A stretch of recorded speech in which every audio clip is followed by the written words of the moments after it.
कहां तक हुआ था?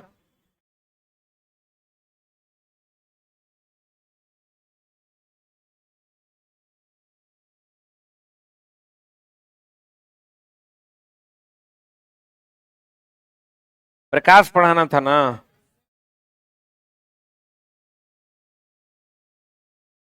पिछले क्लास में हमने पढ़ाया था प्रदीप्ति, याद है? प्रदीप्ति मतलब होता है किसी पर अगर प्रकाश दिए और वो उससे कम तीव्रता का प्रकाश उत्सर्जित करता है तो यह घटना प्रदीप्ति कहलाती है।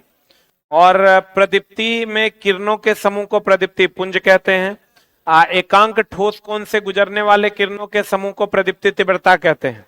प्रदीप्ति तीव्रता को ही ज्योति तीव्रता कहते हैं। ज्योति तीव्रता का एसआई मात्रक कैंडेला होता है। प्रदीप्ति तीव्रता का भी एसआई मात्रक कैंडेला होता है। प्रदीप्ति का एसआई मात्रक लक्स होता है।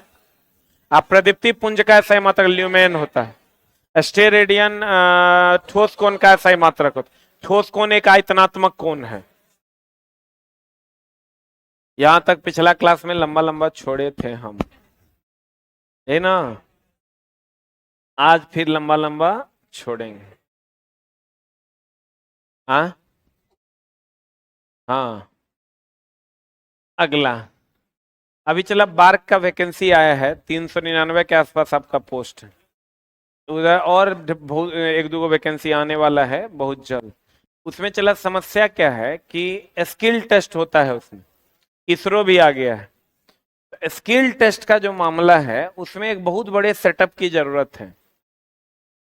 एक कंप्लीट कॉलेज एक्वायर होगा, उसके लिए एक ट्रेनी स्टाफ होगा जो ट्रेंड करेगा, तब जाके आपका काम होगा। तो उस सब में चला बहुत ज्यादा पैसा लगता है, जगह चाहिए। कॉलेज से लेंगे तो कॉलेज वाला का अपना खर्च है, तुमको ले जाना होगा, वहां पर एक ट्रेनर रखना होगा, हमको खुद से समय देना होगा, तब जाके आपका स्किल टेस्ट हो पाएगा। आप जो पढ़ रहे हैं इसको थोड़ा सा और एडवांस लेवल में जाके क्वेश्चन डिस्कशन करना होगा, तब जाके उसको टारगेट किया जा सकता है बहुत आसानी से। क्योंकि एज भी लिमिटेड है उसमें, परसेंटेज भी चाहिए उसमें, हाइट भी चाहिए उसमें, ठीक ना? बहुत लोग तो उस कैटेगरी में नहीं आ रहे होंगे। कितने लोग कैटेगरी में आ रहे हैं? हम बताते हैं। बार्क का जो कैटेगरी है वो क्या है? एक तो आपका 10th में 60% होना चाहिए। दूसरा 160 सेंटीमीटर हाइट होना चाहिए। दूसरा यूआर का जो एज है, यूआर का एज 18 से 22। ओबीसी का एज है 18 से 25। एससी एसटी का एज है 18 से 28। एक मिनट, 22 5 27, ये एज है। इस एज में, और ये पहला कैटेगरी 10th में 60% और आईटीआई में भी 60%, वो आईटीआई में सबको रहता है। 160 सेंटीमीटर हाइट, यूआर का एज इतना है, ओबीसी इतना, एससी एसटी इतना है। इस कैटेगरी में कौन कौन लोग आते हैं? तीनों में बहुत लोग आ रहे हैं, कुछ लोग नहीं आ रहे हैं। और इसमें चला 399 के आसपास सीट है। अगर इसको अच्छे से किया जाए तो ये पूरे को लिया जा सकता है, ठीक ना? 50 को छोड़ दो, 200 सीट तो एकदम हर हाल में लिया जा सकता है। इसका क्वेश्चन देखोगे तो अपने पता चले, लेकिन उसके लिए बहुत बड़ी टीम की जरूरत है। स्किल टेस्ट के लिए कंप्लीट एक कॉलेज जैसा एक एनवायरनमेंट चाहिए, जिसमें आपको दुए क्वेश्चन पूछता है 3 घंटा के समय देता है, उसको एक्सप्लेन करना होता है, तो उसका एक अलग मामला है। उस मामले में जाओगे तो वो फिर अलग तैयारी है, उसके लिए अलग से एफर्ट लगाना पड़ेगा।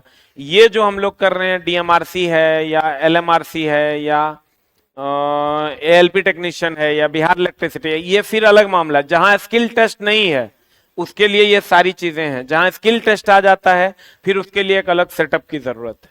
अलग लोग उसमें 5 लोग 7 लोग रहेंगे, हर 10 बच्चे पर एक आदमी रहेगा, तब स्किल टेस्ट हो पाएगा, नहीं तो नहीं हो पाएगा। ठीक है, तो ये सारी समस्याएं, ये सब सेटल अरेंजमेंट हो सकता है। उसके लिए बच्चा उतना फीस ही नहीं देगा। यहाँ तो बच्चा 5,000 फीस रखते हैं, 10 महीना के देवे नहीं करता है, वो 10,000 फीस कहाँ से देगा? उसके पास पैसे नहीं है।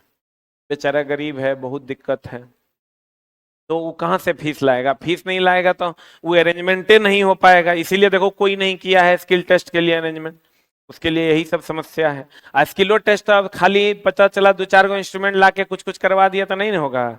बार्क में जाना है, वो की पूछेगा अगर कोई माइये बाप नहीं है। तुमको प्रैक्टिकल कॉपी कंप्लीट लिखने आना चाहिए, तुमको एनालाइजेशन आना चाहिए, सिस्टम को अपने से तुम 3 फेज इंडक्शन मोटर स्टार्ट कर पाता है कि नहीं, स्टार्ट सारा चीज जोड़ पाता है कि नहीं। तो इस सब के लिए कंप्लीट एक तुम समझ लो कि इलेक्ट्रिकल मिस्त्री बन जाएगा, और तब तुम वहां स्किल टेस्ट क्लियर कर पाएगा। तो लेकिन उसके लिए वो भी बनाया जा सकता है, बहुत आसान है, बहुत टफ नहीं है। लेकिन उसके लिए तो चला हर 10 आदमी पे एक आदमी चाहिए, 10 लोगों का जो टीम होगा उसके लिए एक आदमी चाहिए, और इतना बड़ा सेटअप में सारा इंस्ट्रूमेंट चाहिए, तब वो सीखेगा बच्चा तो जाके वहां स्किल टेस्ट देगा। इसके लिए तो कम से कम उतना पैसा भी तो चाहिए। बच्चा तो यहाँ चला, हमको लगता है शुद्ध से कोई 5,000 ने दिया होगा, 5,000 फीस ऐसे देता है, लगता है 1 लाख दे रहे हैं, ठीक है ना। आप 5,000 में डेली आके नाचते हैं हर दूसरे दिन, तो चला उसके लिए अगर तुम उस लेवल का बच्चा फीस देता है तो आदमी को मेहनत करने में मजा आता है, चलो 1 घंटा और निकाल लेते हैं। लेकिन यहाँ चला ना फीस होगा, अब बच्चा पहले से साफे कुछ पढ़ के नहीं आया, उसको तो खड़ा होने नहीं आ रहा है, वो स्किल टेस्ट क्या देगा? खड़ा होता तो कहता है सर बैच है कोनो, हम लोगों के पास जो आता है वो जेब में से हाथ देता है, कहा सर बैच है कोनो। हम बोले क्या चीज का भाई? तो फिटर का। हम बोले है, वहां जाइए इंक्वायरी में बताएगा। नहीं आप बताइए ना कौन कौन टाइम है, कैसे कैसे पढ़ाते हैं तनी बताइए। तो चला तो वो स्किल टेस्ट क्या देगा? स्किल टेस्ट वो अलग लेवल का चीज है, उसके लिए अलग से आपको, वो बहुत आसान है, 2-3 महीने की तैयारी करनी होगी उसके लिए। लेकिन चला प्रॉपर सेटिंग की जरूरत होगी, प्रॉपर सेटलमेंट करना होगा, तब होगा। तो हमको कहिएगा तो हम कर देंगे तुरंत, बस टनटनिया के मामला है। 7500 टका फी रखेंगे, 200 बच्चा सेलेक्ट करेंगे, पीटी पहले एगो एग्जाम लेंगे, एग्जाम के बाद फिर इंटरव्यू लेंगे, इंटरव्यू लेके 200 बच्चा दोनों बैच से सेलेक्ट कर लेंगे, और सेलेक्ट करके 200 बच्चा को उठा कर लेके चले जाएंगे कहीं और, तब ओकरा बढ़िया से जो है सेटिंग करेंगे। पूरा कॉलेज का प्रैक्टिकल ग्राउंड जो है रेंट पे लेंगे, उसमें 5 से 6 गो स्टाफ डालेंगे, तब वो सारा स्टाफ एक एक चीज के लिए ट्रेंड करेगा। फिर यहाँ 3 घंटा भोर 3 घंटा भोर में पढ़ाएंगे, 3 घंटा शाम में ओका टेस्ट लेंगे, ओका डिस्कशन करवाएंगे। शनिवार रविवार 4 घंटा भोर 4 घंटा शाम टेस्ट एंड डिस्कशन होगा, हो जाएगा रिजल्ट। लेकिन भैया उसके लिए तो माल ना छोड़ना पड़ेगा। तुम कहोगे 1,000 में हो तो देखें, नहीं होगा। वो 200 बच्चा हम लेंगे तो चला ले जाएंगे कॉलेज, कॉलेज में सारी व्यवस्थाएं होंगी, उसके लिए 15 लोग रिक्रूट होंगे, तब जाके वो काम होगा। नहीं तो ऐसे थोड़े होना है। अब हम तोरा 200 बच्चा ले लेंगे ना भी, कहेगा का वो 200 की होले रिजल्ट, ये खाली मास्टर लंबा छोड़ा है रे, मामला गड़बड़ान जाएगा। तो 10,000 टका फीस जमा करो, 7500 फीस जमा करो ना, 200 बच्चा, और 200 के कम से कम 150 से 250 रिजल्ट डाल देंगे। हाँ लेकिन उसके लिए फिर क्लास बहुत तगड़े लेवल पे होगा, तगड़ा लेवल मतलब क्वेश्चन इतना पढ़ाएंगे कि पागल कर देंगे, अनाधून डिस्कशन। और उसके लिए चला एक एक सब्जेक्ट में 3-3 गो टीचर लगाएंगे, तब हम अपने सब्जेक्ट में टीचर लगाएंगे, तब वो डिस्कशन करवाएगा, उसको ट्रेंड करेगा, स्किल टेस्ट लेगा, स्किल टेस्ट कोई ले जाएगा कॉलेज, वहां से लाएगा, ये सब एक प्रोसेस बनेगा, तब जाके काम होगा। बहुत आसान है, बस 7500 रुपया फीस जमा करना। आप चला एएलपी आएगा 1 साल 3 महीना में 4 महीना में, होकर एग्जाम होते होते 3 साल लगेगा, ज्वाइनिंग होते होते 5 साल। आई तो चला 4 महीना में ज्वाइनिंग ट्रेनिंग, 5 महीना में ज्वाइनिंग ट्रेनिंग, सब खत्म। केकरो कह देगा खाली ना कि हम बार्क में नौकरी करते हैं, भाभा एटॉमिक रिसर्च सेंटर में, 3 फीट अलग से देखेगा ऐसे। केकरो कहेगा हम रेलवे में टेक्नीशियन है, ठीक है, तो दोनों में चला फर्क है। आई फीस बहुत ज्यादा थोड़े है, 7500 टका बहुत ज्यादा है। उसके लिए चला कम से कम 25 लाख रुपए का व्यवस्था करना होगा तुरंत, तब जाके काम हो। तो तुम लोग तैयार हो जाओ, हम कल करवा देंगे। परसों से इस सप्ताह में टेस्ट करवा देंगे रविवार को। आज टेस्ट करवा के इंटरव्यू कंडक्ट करवाएंगे। इंटरव्यू कंडक्ट करवा के 200 बच्चा को सेलेक्ट करके छांट लेंगे। तैयार है? हाँ देखो साउंड कम हो गया है। बाबू रे, आज 6 महीना के अंदर तेरा पास बार की नौकरी होगा। हम टीचर कितना लगाएंगे अगर कोई माई बाप नहीं। मेरे लिए हम 7500 में इसलिए करेंगे कि मेरे लिए फायदेमंद है। मेरे लिए फायदेमंद है कि मेरे कोचिंग का नाम होगा, ना तो इसका फीस 20,000 होगा। 7500 इसलिए करेंगे कि 10 लाख हम लगा देंगे, कम से कम मेरा सेटअप तो बन जाएगा। फिर बाद में हम वही दूसरा बच्चा को फिर उसी में करवाएंगे, तो मेरे पास अलग अलग जगह से बच्चा आएगा। लेकिन 7500 टका देगा तब ना। ओकरा में कहे सर बहुत दिक्कत सर, खड़े खड़े घट भट गिरने लगता है। बोलो तैयार है? कितने लोग तैयार हैं? हाथ खड़ा कर देख लो। 50 नहीं पूरेगा, क्योंकि तुम लाइफ को बड़ा मजाकिया मूड में तुम लोग लेता है। तो हमरा चला, हम पैसा लिए हैं ये बैच पढ़ाने। देखो ई बैच और वो बैच में फर्क है। चला फर्क क्या है? 200 बच्चा हम लेंगे ना, तो 7500 के हिसाब से 7 दूनी 14 लाख रुपया आएगा, 15 लाख। अब वही 1 घंटा हम इसमें दे देंगे साइंस या ट्रेड पढ़ाने में, तो 800 बच्चा बैठाएंगे, 40 लाख आएगा। 40 लाख ऑनलाइन ऑफलाइन से आएगा, 30-40 लाख का एडमिशन ऑनलाइन मिलेगा। 80 लाख में अस्थिर से पढ़ाएंगे नहीं यार, तोरा पीछे में 15 लाख में माथा के दर्द ले। 1 घंटा भी खाली हम दे देंगे साइंस का बैच, फिर 50 लाख अंदर हो जाएगा। तेलो नहीं लगाना पड़ेगा।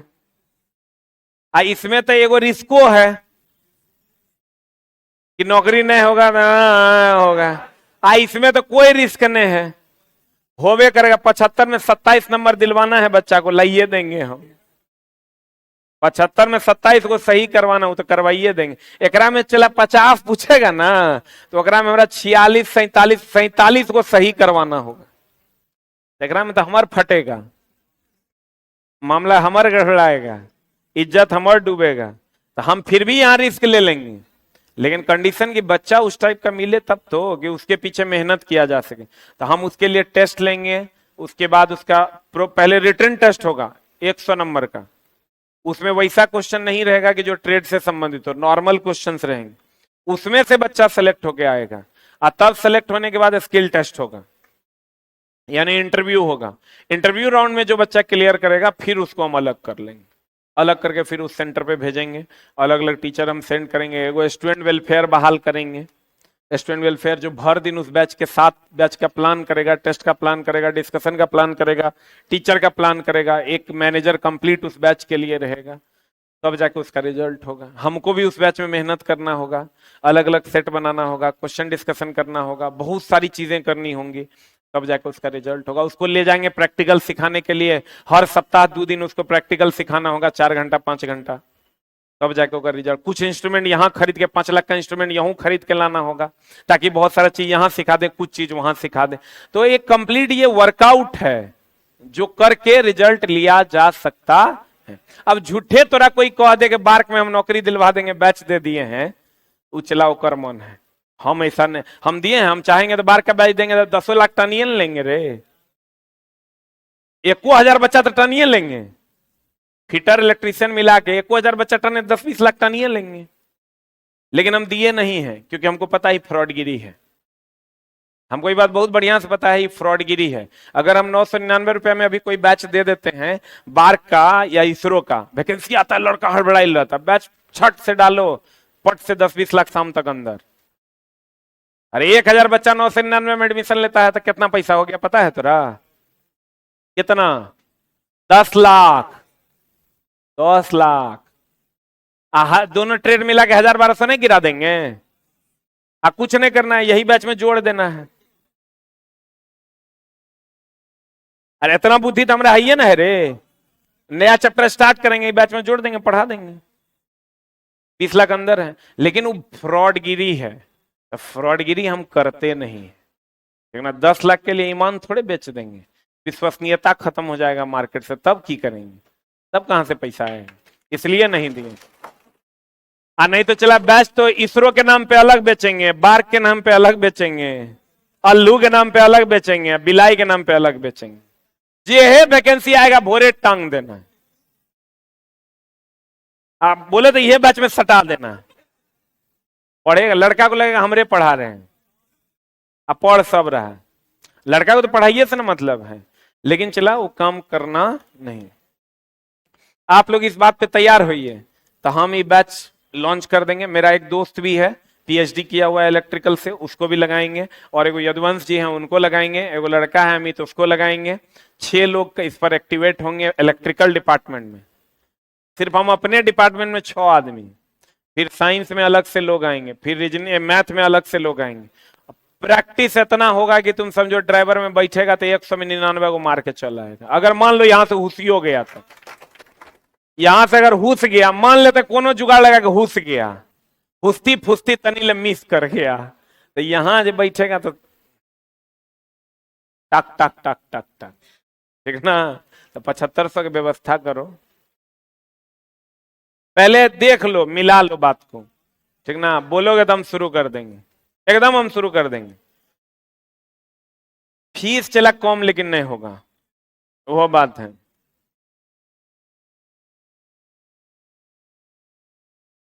ऑनलाइन, ऑनलाइन नहीं होगा।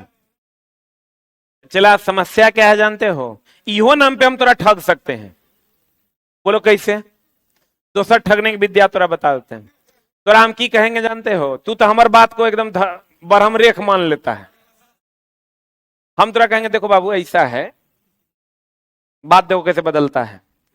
ये बैच में तुम पढ़िए रहे हो, पढ़ाई तो तुम्हारा हो ही रहा है, हम जान रहे हैं 7500 अगर जेब से नहीं निकलेगा तो सर जुगाड़ लगा देंगे ठगने का। देखो बाबू ऐसा है कि तुम लोग तो इस बैच में पढ़िए रहे हो, आप फाउंडेशन में साइंस पढ़िए रहे हो, आप मैथ भी पढ़िए रहे हो, मैथ साइंस ट्रेड है ये है, आप तीनों तुम पढ़िए रहे हो।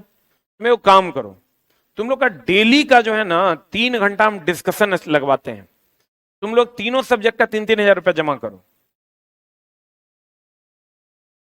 3-3 1-1 हजार रुपया, कम पैसा तुरंत निकाल लेते हैं बच्चा से, ज्यादा पैसा निकालने में दर्द होता है होगा। 3 हजार रुपया जमा करो। अब 3 हजार रुपया जमा करोगे तो तुम्हारा डेली डिस्कशन स्टार्ट होगा, सुबह शाम, सुबह में 3 घंटे, शाम में 3 घंटे, ठीक है। या एक टाइम 3 घंटा, शनिवार रविवार 5-5 घंटा। अभी से बार के एग्जाम तक चलेगा। खट से 500-500 एडमिशन दोनों में ले लेंगे, 5-15, 5-15, 30 लाख रुपया फिर अंदर। लेकिन इस सब ठगने वाला बात, ठीक ना। इससे फाइनल रिजल्ट जो आएगा वो 0 होगा, हमको पता है। क्योंकि जब जिस बार में 2 क्वेश्चन के लिए 3 घंटा दिया जाता है, मतलब कंप्लीट प्रैक्टिकल कॉपी लिखने बच्चा को आना चाहिए, ठीक ना। और उसको सिखाने के लिए हमको बच्चों के पीछे पागल के जैसा मेहनत करना होगा। अब बच्चों को पागल के जैसा मेहनत करना हो तब जाके वो कर पाए। तो चला, ये सब फॉल्स आइडियाज हैं, ये सब बना के हम फाड़ के फेंक दिया। हमको बहुत लोग ये सब आइडिया दिया, एगो आइडिया देने वाला है मेरे पास, ठीक ना। और अब 15,000 उसी का देते हैं, लेकिन आज तक सब आइडिया फ्रॉडे गिरी वाला है। तो चला, उससे तो मेरी साख पर जिस पर असर पड़ जाए वो काम नहीं करना।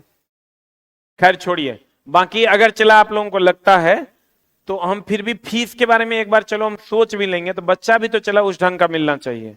मान लेते 7,500 ने 5,000 में हम पढ़ा देंगे, लेकिन बच्चा भी तो उस ढंग का मिलना चाहिए। बच्चा के पहले से तो साफे 0 सन्नाटा है, तो उसको उस लेवल तक ले जाने में बहुत मेहनत करना हो। थोड़ा सा प्रॉब्लम है, बाकी लैब का अगर सेटअप हो जाता तो हम कुछ कर भी देते फीस कमों में, लेकिन अभी हमारे पास लैब का सेटअप नहीं है, तो ठगने वाला काम हम करेंगे नहीं। आ जाओ इधर, तुम लोग इंतजार करो ड्राइवर का।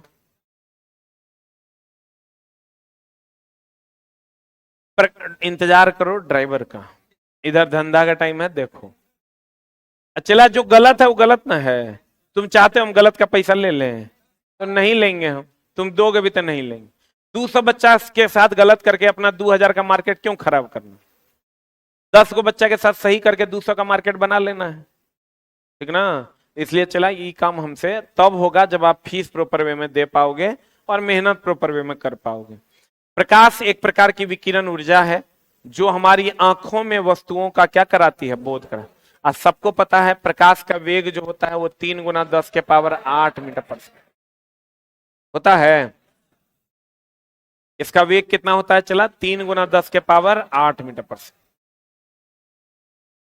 अब चला व्युत्क्रम वर्ग नियम। एक बात बताइए चला जी, जितना ज्यादा दूर रहेगा चमक उतनी कम होगी, जितना ज्यादा दूर रहेगा चमक उतनी कम होगी। कहता व्युत्क्रम वर्ग नियम, इनवर्ज स्क्वायर लॉ। किसी सतह पर इल्यूमिनेशन उस स्रोत से सतह की दूरी के वर्ग का क्या होता है, व्युत्क्रमानुपात। मतलब जो चमक होता है वो दूरी के वर्ग का व्युत्क्रमानुपाती होता है। मतलब अगर दूरी ज्यादा होगा तो चमक कम होगा और दूरी कम होगा तो चमक ज्यादा। फिर कहता है लेम्बर्ट का कोज्या नियम, किसी सतह पर इल्यूमिनेशन स्रोत से आने वाली प्रकाश किरण के अभिलंब के कोण यानी कोसाइन के क्या होता है, समानुपाती होता है। अर्थात ई समानुपाती कॉस अल्फा, और दोनों को मिला के अगर लिखेंगे तो ई समानुपाती होगा 1/d²। डी दूरी है, डी क्या है, कॉस अल्फा। ई क्या है, इल्यूमिनेशन। आई क्या है, ल्यूमिनस इंटेंसिटी। और डी क्या है,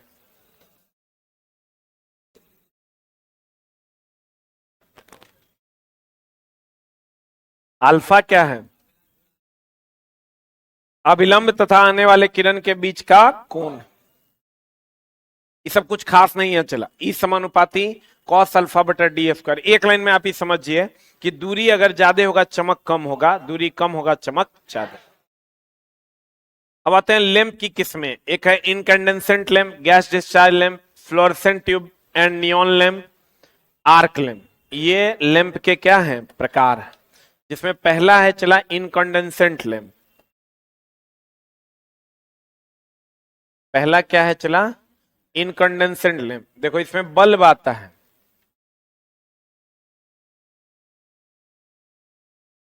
क्या आता है चला,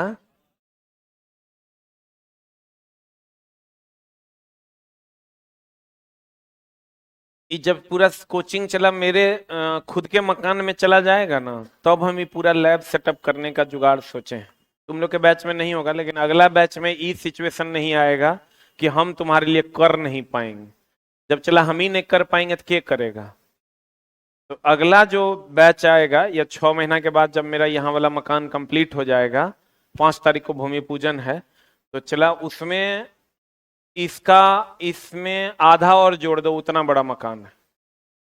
इस पूरे मकान में आधा और जोड़ दो, उतना बड़ा मकान है, यहीं पर बगले में। आरसी राम देख रहा है ना, अरे ये ऋषिकेश सर पढ़ाते हैं ना, बाजार समिति से पहले, मेन गेट से पहले वहीं पर है, रेनबो बिल्डिंग के पीछे।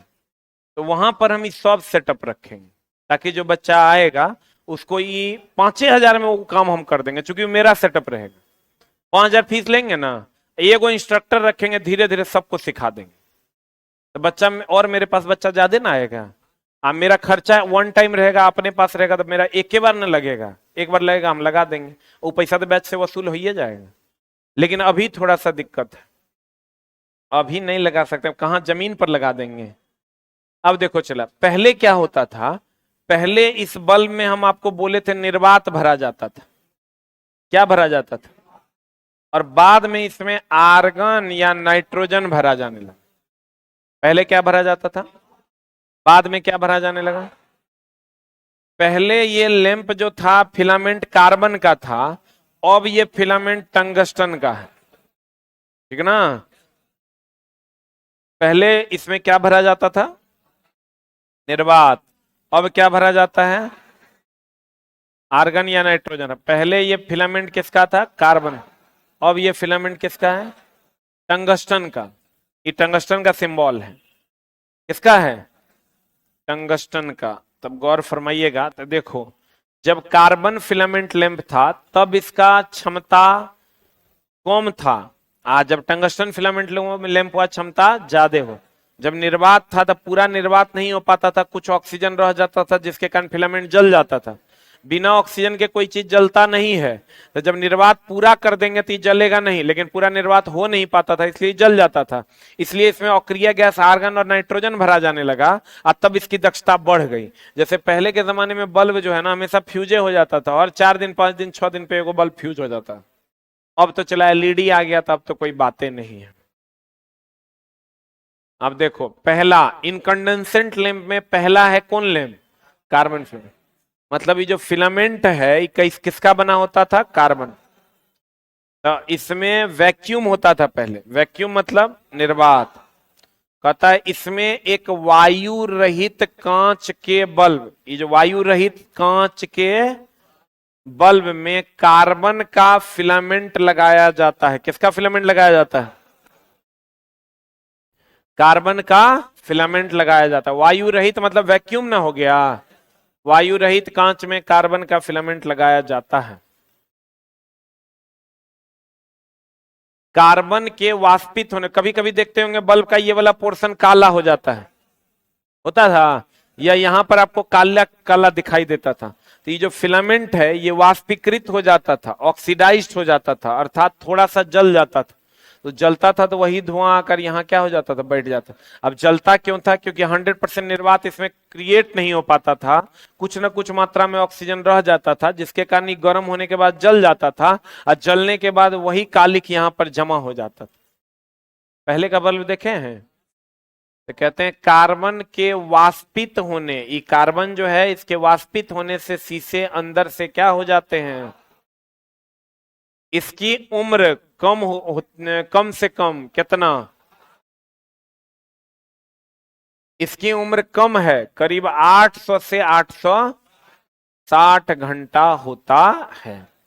अगर उससे भी कम होता है, कभी कभी तो अगर ज्यादा ऑक्सीजन इसमें रह गया जल्दी फ्यूज हो जाए, लगाओगे 2 दिन में खत्म।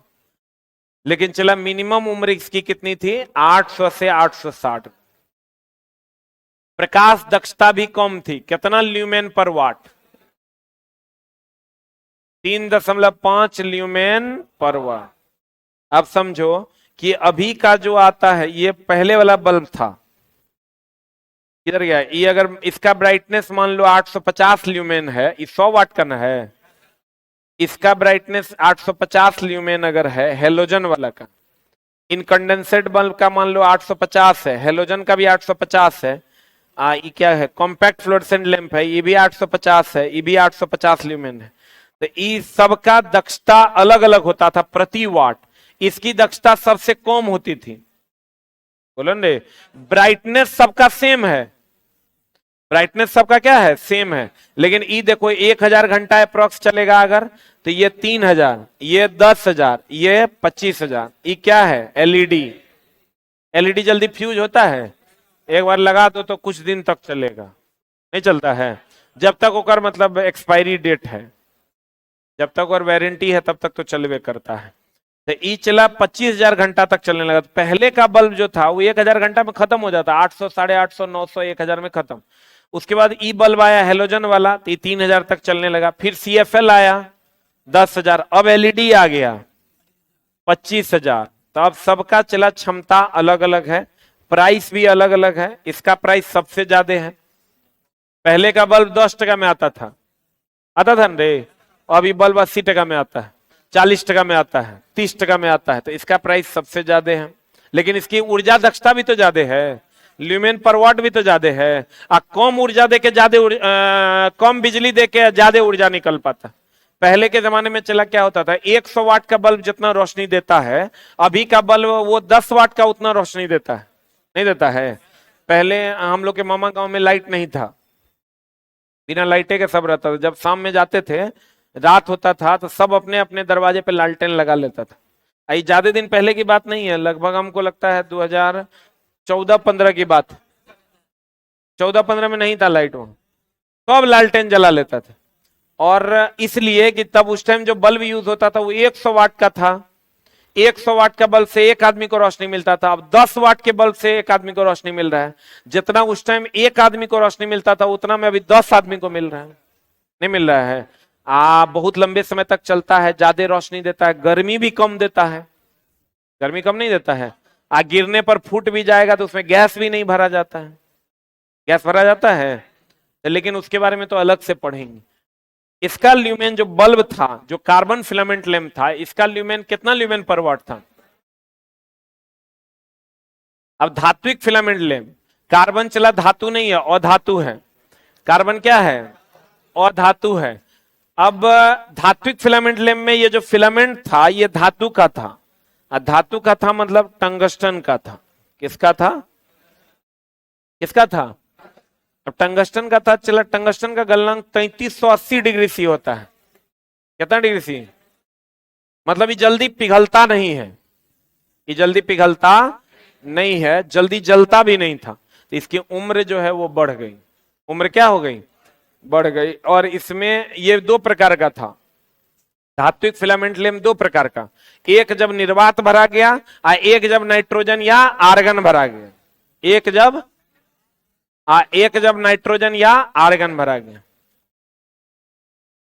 अब देखो, एक है निर्वात धात्विक फिलामेंट लैंप, इसमें एक वायु रहित, ये वैक्यूम वायु रहित कांच के बल्ब में एक धात्विक फिलामेंट जैसे टंगस्टन लगाया जाता था। बोलन रे, हम बोले एक हो गया तुम्हारा इनकंडेंसेंट लैंप में, पहला है इनकंडेंसेंट लैंप में पहला क्या है? ये दूसरा है। इनकंडेंसेंट लैंप में पहला ना है कार्बन फिलामेंट लैंप। बोलन रे, कार्बन फिलामेंट लैंप आपका, दूसरा है धात्विक फिलामेंट लैंप, ये दूसरा हो जाएगा। दूसरा क्या है? धात्विक फिलामेंट लैंप।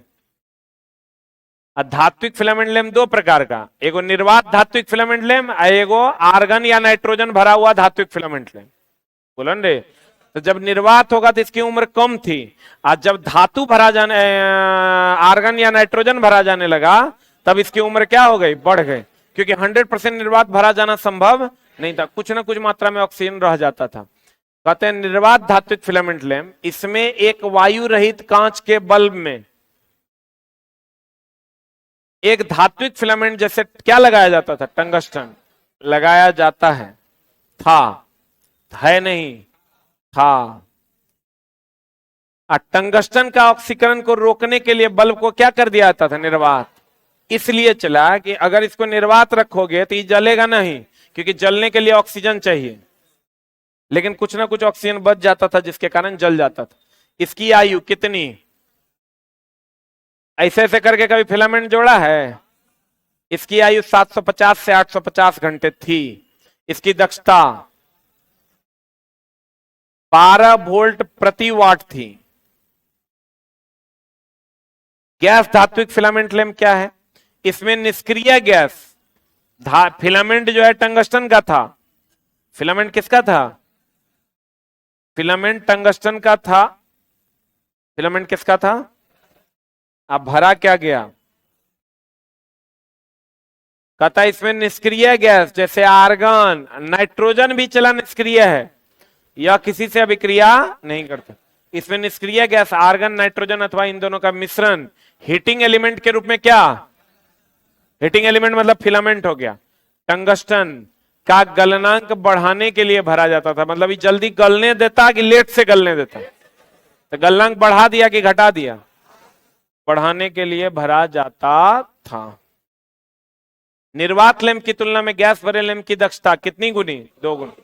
यानी आर्गन और नाइट्रोजन जब भरा जाने लगा तो दक्षता कितनी गुनी हो गई? 2 गुनी।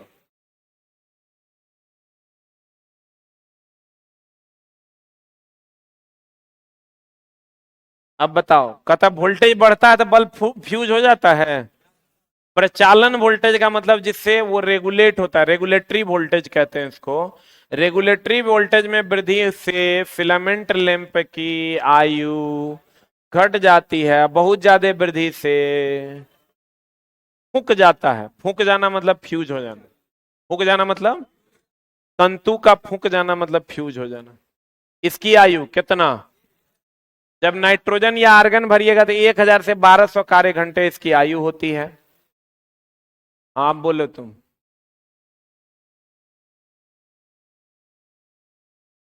100 वाट का बल्ब, हाँ एलईडी में एलईडी पढ़ाएंगे तब ना बताएंगे, अभी कैसे बता देंगे। हाँ ऐसा बात करते हैं। एलईडी पढ़ाएंगे, चला सेमीकंडक्टर चैप्टर पलट के देखो ना, एलईडी एगो टॉपिक है, light emitting diode. 17 number chapter पलट के देखो, एलईडी मिल जाएगा तुमको, एगो टॉपिक है लास्ट पेज में। नहीं रे, 17 नंबर चैप्टर में लास्ट पेज में एलईडी पढ़ाएंगे आपको। पहले डायोड पढ़ाना पड़ेगा, डायोड पढ़ाने के लिए अर्धचालक पढ़ाना पड़ेगा, अर्धचालक के लिए सेमीकंडक्टर चैप्टर पढ़ाना पड़ेगा, तब आप समझिएगा एलईडी। ठीक है, अब खोजने लगा मतलब हमारा पर विश्वास नहीं है रे। यही दोस्ती, यही मोहब्बत, मतलब हम झूठो बोलते हैं ना, बेटा वही काम है वो हम नहीं कर रहे हैं, झूठ नहीं बोलते हैं। क्योंकि चला जिस दिन लोग तोरा बारे में ही कहने लगे कि झूठ बोलता है, उस दिन मेरा धंधे चौपट हो जाएगा। और धंधा बड़ा बढ़िया चल रहा है, समझा, शाम में पूरा माल लेके जाते हैं, इसलिए हम झूठ झाट बोलवे नहीं करते हैं। बड़ा बढ़िया प्यार से धंधा करके अपना घर चल जाना है, फालतू का फेंकने के चक्कर में दूगो झूठ काहे बोलना है, चुप रहना है। हमरा से कोई पूछता है, डेली मीडिया वाला सब आता है, सर एगो बाइट वैकेंसी पर, हम लोग एकदम नहीं, हमरा नहीं पता है वैकेंसी कब आएगा।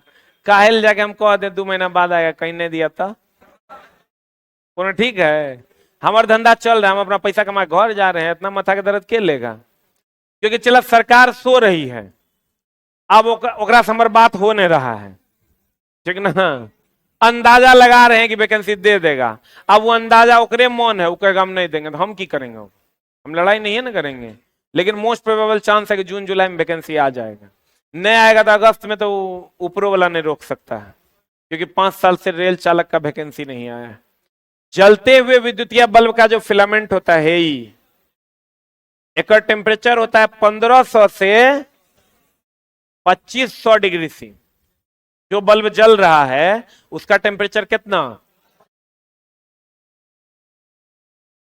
कहता है गैस भरे टंगस्टन लैंप के प्रचालन के लिए कितना डिग्री सी तापमान की आवश्यकता है। अगर इसमें गैस भरा हुआ है तो इसके फिलामेंट को 2300 डिग्री सी टेम्परेचर मिलेगा तभी चलेगा,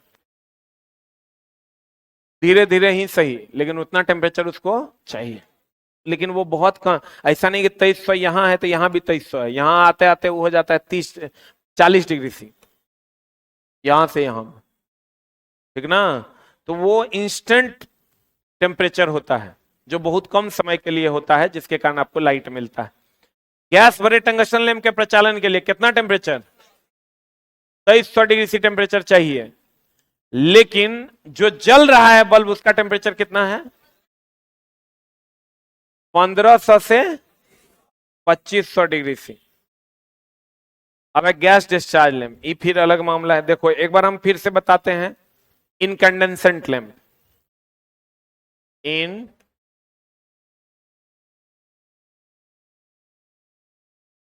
कंडेंसेंट लैंप,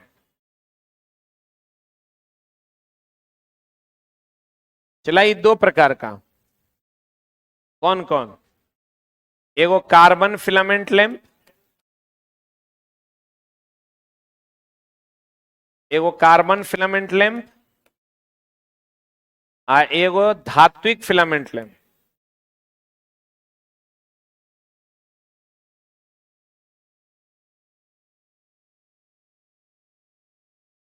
धात्विक filament lamp, carbon filament lamp में फिलामेंट होता है, फिलामेंट कार्बन का, और इसमें भरा होता है निर्वात। धात्विक फिलामेंट लैंप 2 प्रकार का, एक होता है जब निर्वात भरा होता है, एक होता है जब गैस भरा होता है, आर्गन या नाइट्रोजन। इसमें फिलामेंट टंगस्टन का होता है, भरा होता है निर्वात। इसमें फिलामेंट टंगस्टन का होता है, भरा होता है आर्गन और नाइट्रोजन, यही ना है। आई बल्ब के प्रचालन के लिए टेम्परेचर चाहिए 1500 से, जब जलते रहेगा तब टेम्परेचर है 1500 से 2500 डिग्री सी। इसको स्टार्ट करने के लिए जो टेम्परेचर चाहिए कितना? 2300 डिग्री सी। इसके अंदर जो धातु का फिलामेंट है टंगस्टन का, उसका गलनांक है 3380 डिग्री सी।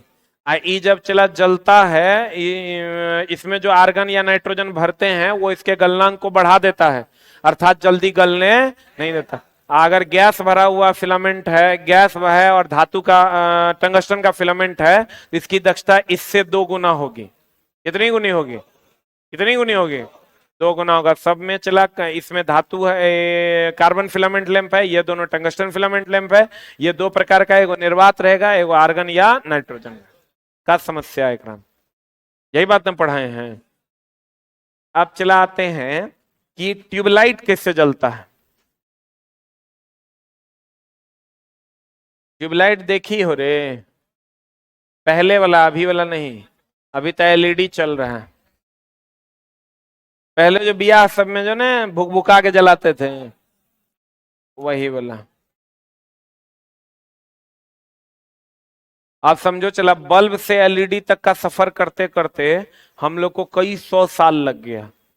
अगर एलईडी पहले के जमाने में चला तो किसी किसी के घर में लाइट होता था, किसी किसी के घर में पंखा होता था, नहीं होता था।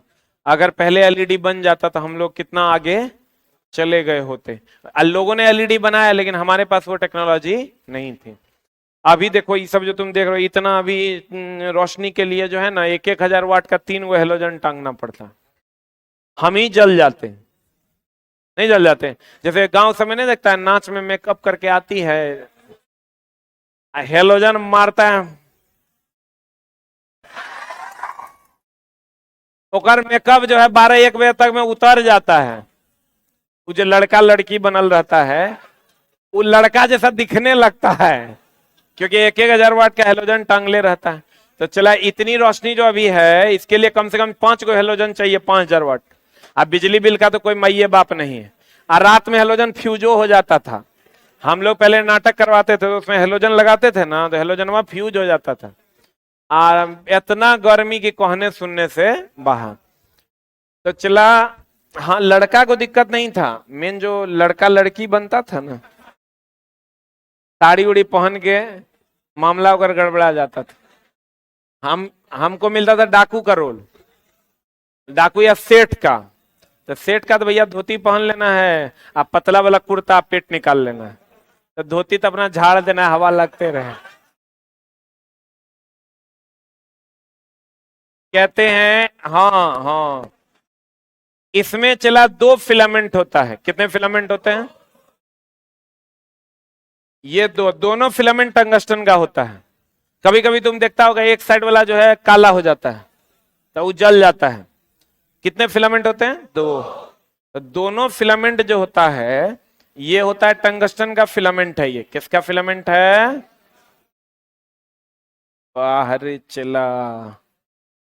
इसके ऊपर, इस फिलामेंट के ऊपर बेरियम पेरोक्साइड का लेप लगा होता है। किसका लेप होता है? बेरियम पेरोक्साइड का लेप होता है। किसका लेप होता है? जब इसमें करंट देते हैं, क्या देते हैं? करंट देते हैं, तो ये जो है गर्मा जाता है। फिलामेंट फिलामेंट गर्माता है तो बेरियम पेरोक्साइड गर्माता है। अब बेरियम पेरोक्साइड गर्माता है तो इलेक्ट्रॉन का उत्सर्जन करता है। किसका उत्सर्जन करता है? आज जब ये इलेक्ट्रॉन ट्यूबलाइट में भरे हुए आर्गन या पारा से होकर गुजरता है, आर्गन या पारा से होकर गुजरता है, तो प्रतिदीप्तिशील पदार्थ छोड़ता है। हाँ, पराबैंगनी किरण छोड़ता है। कौन किरण छोड़ता है? पराबैंगनी किरण छोड़ता है। ये पराबैंगनी किरण ट्यूबलाइट में के आंतरिक सतह पर एक लेप लगा होता है प्रतिदीप्तिशील पदार्थ का। बताए भी थे तुमको, प्रतिदीप्तिशील पदार्थ का लेप। ये लेप होता है किसका? प्रतिदीप्तिशील पदार्थ का लेप होता है। जब ये पराबैंगनी किरण प्रतिदीप्तिशील पदार्थ के लेप से टकराती है तो दृश्य प्रकाश छोड़ता है। छोड़ता है, दृश्य प्रकाश छोड़ता है। यही मामला है। थोड़ा बड़ा फिगर बनाओ। फिगर कितना छोटा बनाता है। जब बनाइए रहा था देखो हम कितना बढ़िया से बनाए हैं, ऐसे कर दिया है। स्किल टेस्ट पास।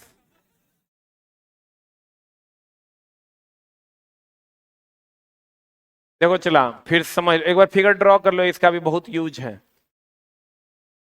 एक बार और बना लो, बहुत यूज है, अभी बोल तो रहे हैं।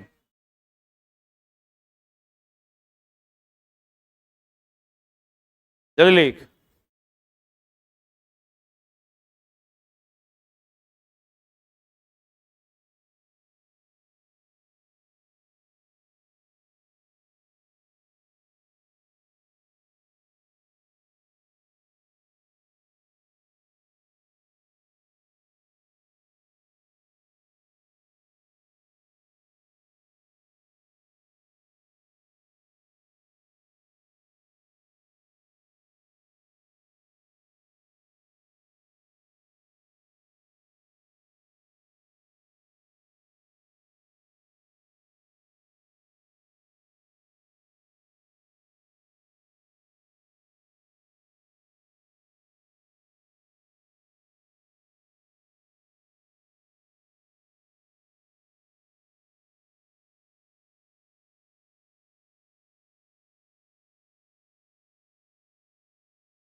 हो गया।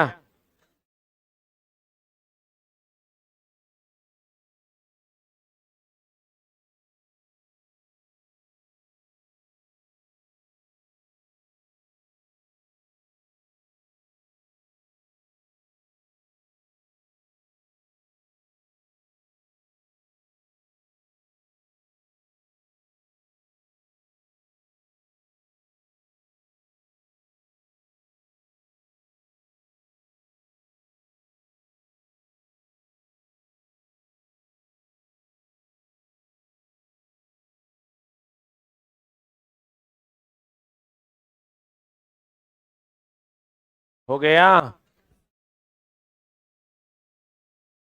नहीं हुआ। तो देखो इसमें कितने फिलामेंट होते हैं?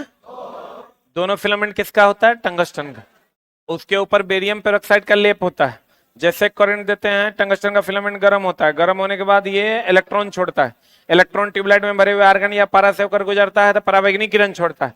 ये परावैंगनी किरण प्रतिदीप्तिशील पदार्थ के लेप से टकराती है, दृश्य प्रकाश छोड़ता है। अब देखिए चला जी, इससे जो रंग निकलेगा, किसी किसी ट्यूबलाइट से हरा रंग निकलता है, किसी से सफेद निकलता है, किसी से नीला निकलता है। तो अलग अलग ट्यूबलाइट से निकलने वाला रंग अलग अलग होता है। इस रंग, वो रंग जो है वो डिपेंड दो चीजों पर करता है। एक तो इसमें भरे हुए गैस पर, और दूसरा प्रतिदीप्तिशील पदार्थ पर। दो चीजों पर निर्भर करता है। एक तो इसमें भरे हुए गैस पर और दूसरा प्रतिदीप्तिशील पदार्थ पर। दो चीजों पर निर्भर करता है। क्या?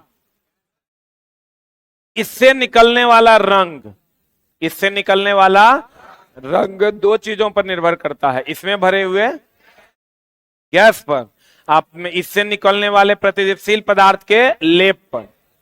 इसमें भरे हुए आप प्रतिदीप्तिशील पदार्थ के लेप पर, ये दो चीजों पर रंग निर्भर करता है। आप देखते होंगे कि वेपर लाइट जो लगा हुआ होता है वो पीला रंग देता है, अभी जो ट्यूबलाइट होता है वो सफेद देता है।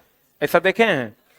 वेपर लाइट कैसा रंग देता है? कुछ कुछ गुलाबियों देता है। इंडिकेटर, जो टेस्टर का इंडिकेटर देख लीजिए, बोर्ड का इंडिकेटर देख लीजिए, ये सब कौन रंग देता है? गुलाबी रंग देता है। हेलोजन पीला रंग देता है। हेलोजन कौन रंग देता है? पीला रंग। तो ये जो अलग अलग रंग देता है, क्यों? क्योंकि वेपर लाइट में सोडियम रहता है भरा हुआ, इसलिए वो पीला रंग देता है। मरकरी में पारा होता है तो सफेद रंग देता है। बोलन रे। इंडिकेटर में जो रहता है बोर्ड में, ओकरा में नियोन भरा रहता है, इसलिए गुलाबी रंग देता है। बोलन रे। ट्यूब भी अलग अलग रंग देता है, वो डिपेंड करता है फ्लोरोसेंट पदार्थ पर, क्योंकि आर्गन या पारा इसमें फिक्स है। अगर आर्गन या पारा रहेगा तो इसमें जैसे ही ये पदार्थ को बदल देंगे, उत्सर्जित होने वाला रंग बदल जाएगा। बोलन रे। आगे माए गे माए। अब चूंकि ये गैस में इलेक्ट्रॉन का, ये गैस आर्गन या पारा है ना, ये गैस में इलेक्ट्रॉन का डिस्चार्ज होता है। गैस में, गैस में इलेक्ट्रॉन का, गैस में इलेक्ट्रॉन का, गैस में इलेक्ट्रॉन का डिस्चार्ज होता है, इसलिए इसको गैस डिस्चार्ज ट्यूब कहते हैं या लैंप कहते हैं। गैस में किसका डिस्चार्ज होता है? किसका? इसीलिए इसको गैस डिस्चार्ज लैंप कहते हैं। बोलो ना रे मोरे राजा।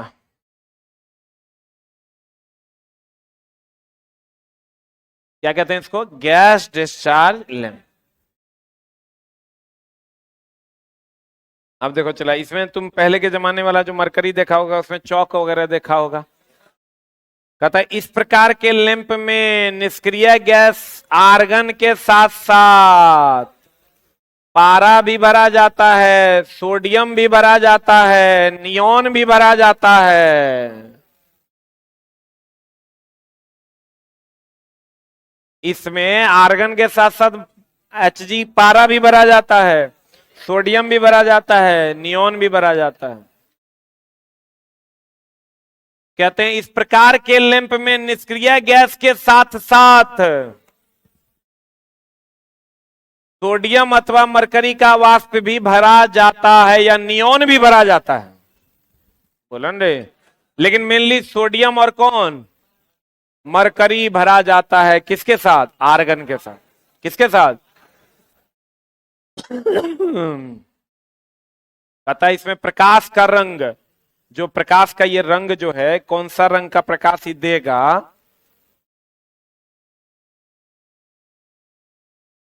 इसमें प्रकाश का रंग रंग रंग रंग रंग निष्क्रिय गैस या वाष्प पर निर्भर करता है। यानी कौन सी गैस भरी हुई है, कौन सी गैस का वाष्प भरा हुआ है। ये मुख्यतः कितने प्रकार के?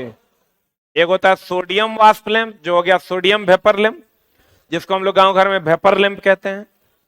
वेपर कहते हैं जो पीली रोशनी देता है।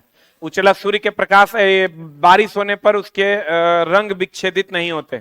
कितनों बारिश होगा समान रूप से रंग देगा। उसको स्टार्ट होने में समय लगता है, देखे हो? वो जो वेपर होता है पियर का, ओकरा लाइन दोगे अभी जलेगा 10 मिनट बाद। बोलन रे, तो हम लोग कहते हैं गर्मा रहा है, नहीं कहते हैं। ये पूरा चमक देता है 10 से 15 मिनट बाद। कहते हैं सोडियम वाष्प लैंप। अगर कभी लाइन मान लो कट गया तुरंत, अब तुरंत लाइन आ गया, तब भी उसको चमक देने में कुछ मिनट लग जाएगा। बोलन रे, कहते हैं यह 10 से 15 मिनट के बाद। कौन लैंप? तो सोडियम वेपर लैंप क्या है? सेम रहेगा, टंगस्टन का फिलामेंट रहेगा, खाली इसमें सोडियम का वेपर भरा हुआ होगा।